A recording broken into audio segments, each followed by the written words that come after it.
All right. And he emphasizes in that period, keep in mind, and this is what we're here about, the importance, and I hate to use this word, hegemony, but Alan used it. Well, it's not me. But he says the need to maintain anti-white supremacist proletarian hegemony in mass struggles, and that's what this group represents. Working class leadership is what we're trying to encourage and build, right? Okay, yeah, thank you. So here's Alan going back to the history of his book. So Alan's working on these three crises, and what happens is a fellow named Winthrop Jordan comes out with a book, White Over Black, American Attitudes Towards the Negro, 1550 to 1812. You can see by the title that Jordan equates white with American, right?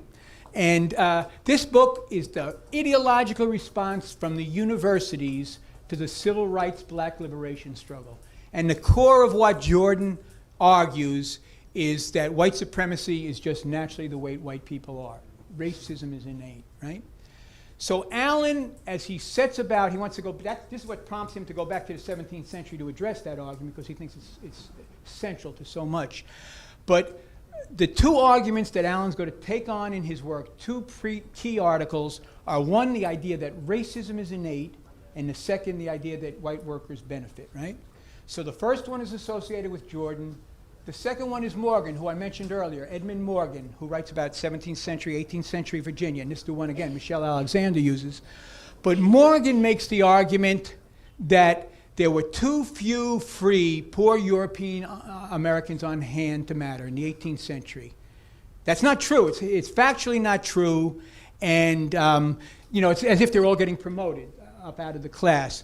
That is the case in St. Croix, Jamaica, Barbados, the Anglo-Caribbean, for reasons which Alan goes into, but that's not the class here. So now we're going to go into Volume 1, and we'll do Volume 2, and we'll wrap it up real quick. Okay. This is food for thought. Alan writes in his acknowledgments to Volume 1, first, I acknowledge my obligation to two fellow proletarian intellectuals, Charles Johnson, African-American, and William Carlotti, Italian-American, who cleared away my ideological barnacles and taught me to say, I am not white. Food for thought. Okay, Alan sees, and he writes about this, nothing positive in the white race. He says it's a ruling class social control formation. The question is, what are you going to do with these white workers? He tries to talk to them as workers, emphasize their worker, not their white, right? And he explained the white race is now and always has been nothing other than a bourgeois social control formation. He considered the special obligation of the European worker to act by resigning from the white race, joining the human race, if you will, a born-again proletarian, free of the incubus, the devil of white identity. He added that resigning does not entail entering some other racial or nationality group. You remain a European American, right? But again, food for thought. Purpose of Volume 1 is to free the conceptual groundwork of the white blind spot of just thinking of race in terms of phenotype and innate and all that stuff. So what he does, he opens up by reviewing a lot of the history on the relationship of slavery and racism.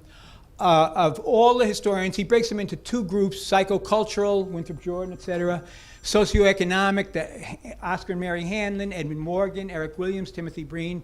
He clearly sides with those on socioeconomic, but he has some differences with them on various points, which are well worth reading for those interested in this.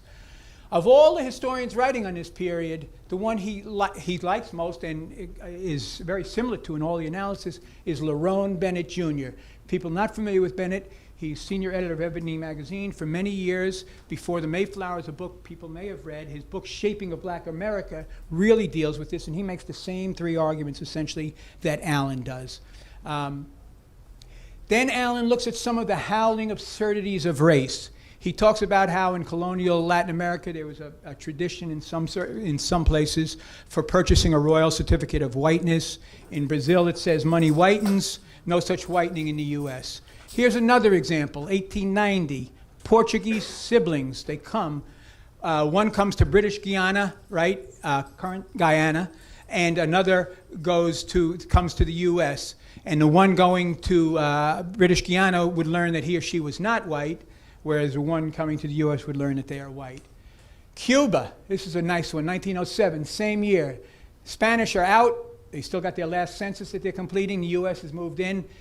In Cuba, Mexican Indians and Chinese were classified as white by the Spanish. U.S. comes and says, that's not the way we do things, right? And they're classified as colored. That's back then, right?